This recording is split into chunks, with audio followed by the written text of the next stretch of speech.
Hi everyone, thank you for tuning in. My name's Marie.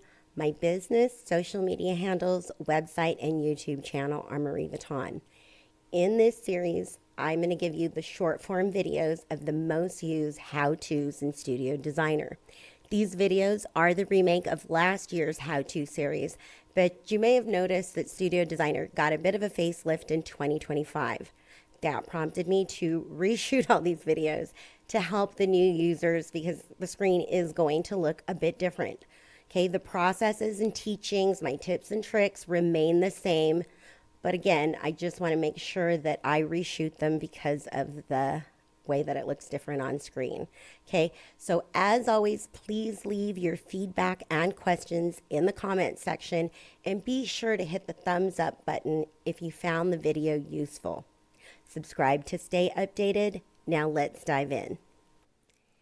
In this video, we're going to go over using the suspense account. Okay. You're going to go to the $ icon, reconcile, and I'm going to pull up the suspense account. Okay.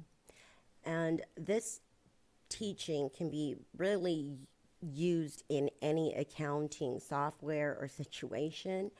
A suspense account is typical of accounting. You know, it's also referenced as a clearing account. Okay, it's more like a holding space for things that are pending. So in a case where I was working with somebody and let's say a bookkeeper is entering transactions and they don't know where to code something, I don't want them to guess. I want them to code it to suspense. Anything in suspense means I'm going to look at it. So usually when I'm teaching or when I'm working with people, that's what I do. It's a place card holder. So for example, like this is an install day. They went to Home Goods. They bought all this stuff to go to the Smith project. And, you know, they spent $320.16. Well, of that, only a portion is staying, right? That's very typical of an install day. They went in several places and bought a bunch of stuff.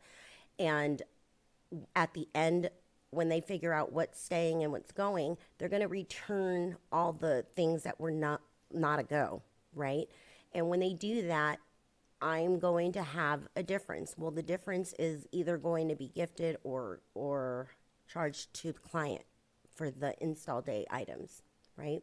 So something like that, before I go and set up items or set up an item for all the things, I want to know what that is and I want to know that it makes sense. I want to know that we can also be able to explain it to the client why there are extras after the install day when, you know, they've already picked everything out from the project and most likely paid for it. Okay, so again, suspense is a holding, and anytime that you're going to reconcile, and I do recommend reconciling every account on your balance sheet. If you're not doing that, you should be. Okay. I even look at the equity accounts. So basically, you're going to always, if there is something that does not have a real statement, right? Like this isn't like a bank account where we have a statement ending date of whatever it is, like the last day of the month, and Amex sometimes does it mid-month.